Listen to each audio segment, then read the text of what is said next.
Hoy vamos a hablar de algo que tiene al mundo literalmente al borde del asiento. Se trata de un enfrentamiento naval con unas consecuencias que podrían ser enormes, y todo está pasando en uno de los lugares más estratégicos del planeta. A ver, para que se entienda la dimensión de lo que está en juego, empecemos con un solo número, 20%. ¿Sí? Un 20%. Eso es una quinta parte de algo gigantesco. Es como si todo el motor de la economía mundial dependiera de un solo cable, de un solo pasillo, para poder funcionar. Pues, resulta que no hay que imaginarlo. Eso está pasando ahora mismo. Ese 20% es el petróleo mundial, y ese único y estrecho corredor es el estrecho de Hormuz. Su importancia estratégica es inmensa, pero lo que esta crisis está demostrando es que su vulnerabilidad también lo es. Y aquí viene la pregunta del millón, la que todo el mundo se está haciendo y la que vamos a intentar responder hoy. ¿Qué pasa si ese corredor se cierra? Porque, ojo, las consecuencias ya se están empezando a notar. Bueno, vamos al grano. Analicemos cómo empezó todo esto, porque la crisis tiene un día y un lugar de origen muy claros. Todo explotó el lunes 13 de abril de 2026.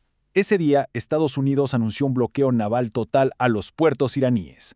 La orden fue tajante y la amenaza, directísima. Cualquier barco de guerra iraní que se acerque a la zona del bloqueo será destruido. Así, sin más. La tensión en ese momento se disparó por las nubes. Y claro, una decisión de este calibre no se queda solo en el plano militar. Casi de inmediato, las ondas de choque empezaron a golpear a la economía mundial. Veamos exactamente cómo pasó. El primer efecto, el más obvio, fue en el precio del petróleo. En cuestión de 24 horas, ¡pum!, el precio del barril de crudo Brent saltó un 7%. Pasó de 95 a más de $102.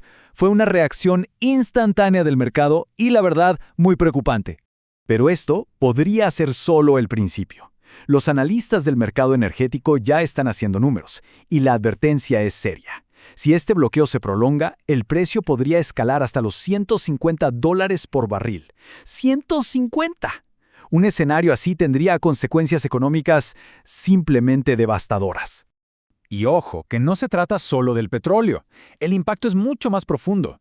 Lo que estamos viendo es el comienzo de una parálisis casi total del transporte marítimo en la zona. Los barcos petroleros ya están buscando rutas alternativas. Esto crea un riesgo de inflación a nivel mundial, porque no solo se detiene el crudo. Pensemos en productos esenciales como fertilizantes o alimentos. Una interrupción así podría hacer que los precios se disparen para millones de personas, especialmente en Europa y Asia. Claro, cuando una potencia como Estados Unidos hace un movimiento tan fuerte, era obvio que las otras grandes potencias no se iban a quedar mirando. Y efectivamente, la reacción no se hizo esperar. Y aquí entran en juego dos actores clave, China y Rusia. Y aunque en la superficie parece que están del mismo lado, sus motivaciones son súper diferentes.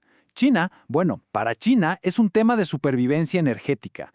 Es el mayor importador de petróleo iraní, así que necesita sí o sí proteger esa ruta. Rusia, por otro lado, juega otra cosa. Como es un gran exportador de petróleo, un precio más alto le viene de maravilla. Y de paso, aprovecha la oportunidad para desafiar la influencia de Estados Unidos en la región.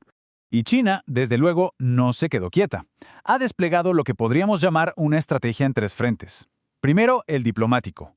En la ONU ha usado su poder para bloquear cualquier acción contra Irán. Segundo, el militar. Hay informes de inteligencia que dicen que ha suministrado sistemas de misiles defensivos. Y tercero, y este es clave, el más provocador, es muy probable que empiece a enviar sus propios barcos para básicamente probar hasta dónde está dispuesto a llegar Estados Unidos. Rusia, mientras tanto, está jugando sus cartas de una forma pero muy astuta. Por un lado, en la ONU, se alinea con China para proteger a Irán. Por otro, económicamente, este caos le cae como anillo al dedo. El precio de su petróleo sube y sube. Y en lo militar, atención a esto, podría usar la excusa de la libertad de navegación para mandar sus propios barcos de guerra a la zona y desafiar abiertamente la autoridad del bloqueo estadounidense. Y así es como llegamos a la situación actual. Todas estas piezas en el tablero nos han llevado a un punto de tensión máxima, un punto donde un solo error de cálculo, una mala decisión, podría tener consecuencias, catastróficas. Básicamente, el conflicto se puede resumir así. Por un lado, Estados Unidos intentando asfixiar la economía de Irán, y por el otro, China y Rusia decididos a proteger sus intereses a toda costa. ¿Y quién queda en medio de este tira y afloja? Pues toda la economía mundial. Por eso los expertos están hablando de una crisis de suministro sin precedentes. es que no es solo un bloqueo naval, es la tormenta perfecta. Una presión económica brutal chocando con un juego de ajedrez geopolítico entre las potencias más grandes del planeta, todo al mismo tiempo. Y todo esto nos deja con la gran pregunta final. Con la economía global pendiendo de un hilo y con flotas navales mirándose de frente en aguas muy tensas, la pregunta es, ¿quién va a ser el primero en parpadear?